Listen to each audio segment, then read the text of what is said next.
সুপ্রিয় শিক্ষার্থী বন্ধুগণ, উজ্জ্বল ভবিষ্যতে স্বপ্ন সার্থকে তোমাদের আন্তরিক অভিনন্দন জানাচ্ছি। আমি মীর সবুজ,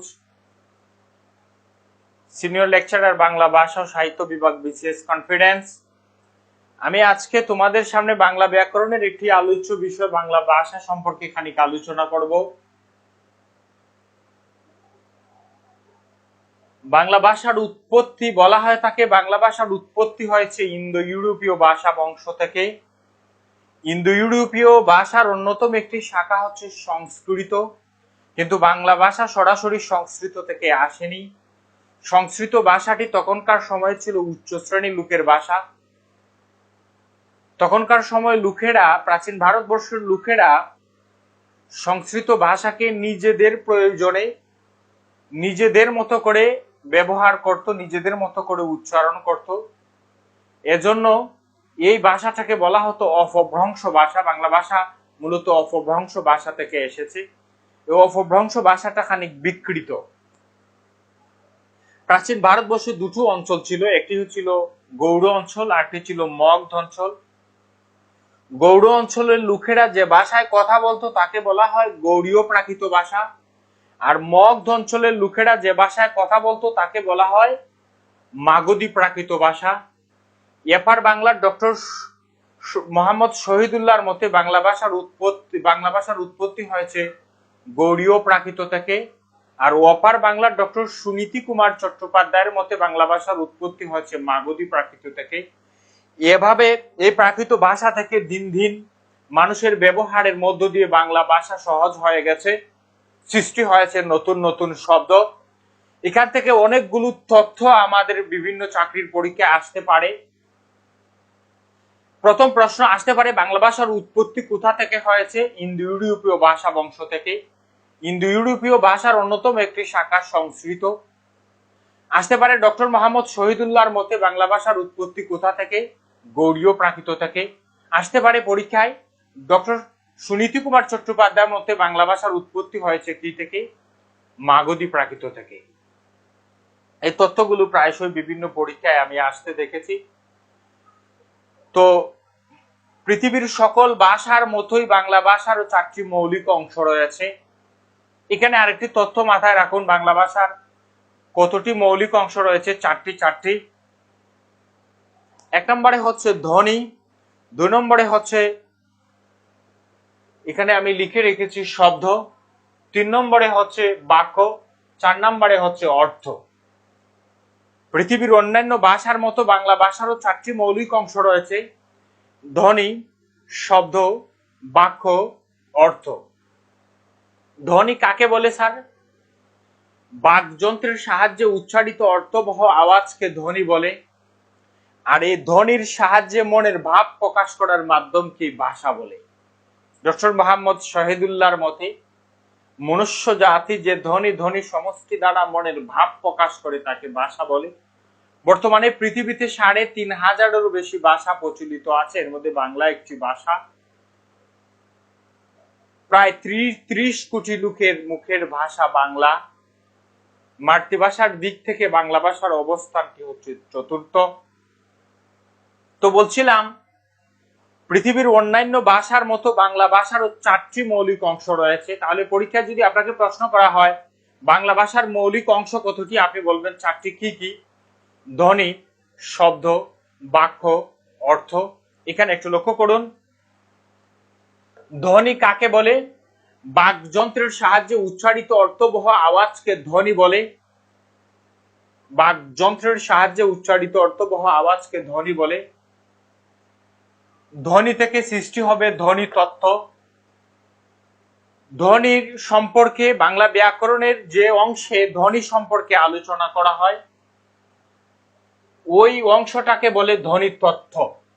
তাহলে বাকযন্ত্রের সাহায্যে উচ্চারিত অর্থবহ আওয়াজকে ধ্বনি বলে, আর বাংলা ব্যাকরণের যে অংশে ধ্বনি সম্পর্কে আলোচনা করা হয় তাকে বলে ধ্বনি তত্ত্ব বা ফোনোলজি। এই ধ্বনি তত্ত্বে আলোচ্য বিষয়সমূহ হচ্ছে ধ্বনি, বর্ণ, ধ্বনি পরিবর্তন, যুক্ত ব্যঞ্জন, নত্য ও সত্যবিধি, সন্ধি। অর্থাৎ বাংলা ব্যাকরণের ধ্বনিতত্ত্ব বা ফনোলজি অংশে আলোচ্য বিষয়সমূহ হচ্ছে ধ্বনি, বর্ণ, ধ্বনি পরিবর্তন, যুক্ত ব্যঞ্জন, নত্য সত্যবিধান, সন্ধি। আমি বহু চাকরির পরীক্ষায় আসতে দেখেছি সন্ধি বাংলা ব্যাকরণের কোন অংশে আলোচিত হয়? ধ্বনিতত্ত্ব অংশে। আমি বহু চাকরির পরীক্ষায় আসতে দেখেছি নত্য সত্যবিধি বাংলা ব্যাকরণের কোন তত্ত্বে আলোচিত হয়? ধ্বনিতত্ত্ব অংশে আলোচিত হয়। তাহলে সুপ্রিয় শিক্ষার্থী বন্ধুগণ, আমরা এখান থেকে বেশ কয়েকটি তথ্য পেয়েছি। 1 নম্বরে পেয়েছি বাকযন্ত্রের সাহায্যে উচ্চারিত অর্থবহ আওয়াজকে ধ্বনি বলে। আর ধ্বনি সম্পর্কে বাংলা ব্যাকরণের যে অংশে আলোচনা করা হয় তাকে ধ্বনিতত্ত্ব বা ফনোলজি বলে। ধ্বনিতত্ত্বে আলোচ্য বিষয়সমূহ হচ্ছে ধ্বনি, বর্ণ, ধ্বনি পরিবর্তন, যুক্ত ব্যঞ্জন, নত্য সত্যবিধি, সন্ধি। এগুলি বাংলা ব্যাকরণের ধ্বনিতত্ত্ব অংশে আলোচিত হয়। বাংলা ভাষার 2 নম্বর মৌলিক অংশ হচ্ছে শব্দ। শব্দ কাকে বলে? এক বা একাধিক অর্থপূর্ণ ধ্বনি ধ্বনি সমষ্টিকে শব্দ বলে। অর্থপূর্ণ ধ্বনি ধ্বনি সমষ্টিকে শব্দ বলে। যে ধ্বনি ধ্বনি সমষ্টির নিজস্ব কোনো অর্থ নেই, বাংলা ব্যাকরণে তাকে শব্দ বলে বিবেচনা করা হয় না। শব্দের বিভিন্ন প্রকারভেদ আছে, আমরা সেদিকে যাচ্ছি না। বাংলা ব্যাকরণের যে অংশে শব্দের গঠন প্রণালী, শব্দ সম্পর্কে আলোচনা করা হয় তাকে শব্দ তত্ত্ব বলে। এটার অন্য একটি নাম হচ্ছে রূপ তত্ত্ব, মর্ফোলজি, ইংরেজিতে যাকে বলে মর্ফোলজি। তাহলে অর্থপূর্ণ ধ্বনি ধ্বনি সমষ্টিকে শব্দ বলে। শব্দের গঠন এবং শব্দ সম্পর্কিত বাংলা ব্যাকরণের যে অংশে আলোচনা করা হয় তাকে শব্দ তত্ত্ব বলে বা মর্ফোলজি। এই শব্দ তত্ত্বে আলোচ্য বিষয়সমূহ হচ্ছে শব্দ, দ্বিরুক্ত শব্দ, ধনাত্মক শব্দ, পদ, পদ প্রকরণ, উপসর্গ অনুসর্গ, প্রকৃতি ও প্রত্যয়, ক্রিয়ার কাল, সমাস, কারক বিভক্তি, পুরুষ। এগুলি বাংলা ব্যাকরণের শব্দ তত্ত্বে আলোচনা করা হয়। আমি বহু চাকরির পরীক্ষায় আসতে দেখেছি যে সমাজ বাংলা ব্যাকরণের কোন অংশে আলোচনা করা হয়? শব্দ তত্ত্বে বা রূপ তত্ত্বে আলোচনা করা হয়। তাহলে আমরা এখানে আরো অনেক তথ্য পেয়েছি যে অর্থপূর্ণ ধ্বনি ধ্বনি সমষ্টিকে শব্দ বলে। শব্দের গঠন শব্দ সম্পর্কিত বাংলা ব্যাকরণের যে অংশে আলোচনা করা হয় তাকে শব্দ তত্ত্ব বা রূপ তত্ত্ব বলে। শব্দ তত্ত্ব বা রূপ তত্ত্বে আলোচ্য বিষয়সমূহ হচ্ছে শব্দ, দ্বিরুক্ত শব্দ, ধনাত্মক শব্দ, পদ, উপসর্গ অনুসর্গ, প্রকৃতি ও প্রত্যয়, ক্রিয়ার কাল, সমাস, কারক বিভক্তি, পুরুষ। সুপ্রিয় শিক্ষার্থীরা, আমরা দুটো বিষয় জানলাম। একটি বাংলা ভাষার 4টি মৌলিক অংশের কথা আমি বলেছিলাম। 1 নম্বরে ছিল ধ্বনি, 2 নম্বরে ছিল শব্দ, 3 নম্বরে ছিল বাক্য, 4 নম্বরে হবে অর্থ। 1 নম্বরে জেনেছি ধ্বনি, ধ্বনি থেকে হবে ধ্বনি তত্ত্ব, ফনোলজি। 2 নম্বরে হচ্ছে শব্দ, শব্দ থেকে শব্দ তত্ত্ব বা রূপ তত্ত্ব, মর্ফোলজি। 3 নম্বরে হবে বাক্য, যেটাকে ইংরেজিতে বলে সিনট্যাক্স। এক বা একাধিক পদ একত্রে বসে যখন সম্পূর্ণভাবে মনের ভাব প্রকাশ করে তখন তাকে আমরা বাক্য বলি।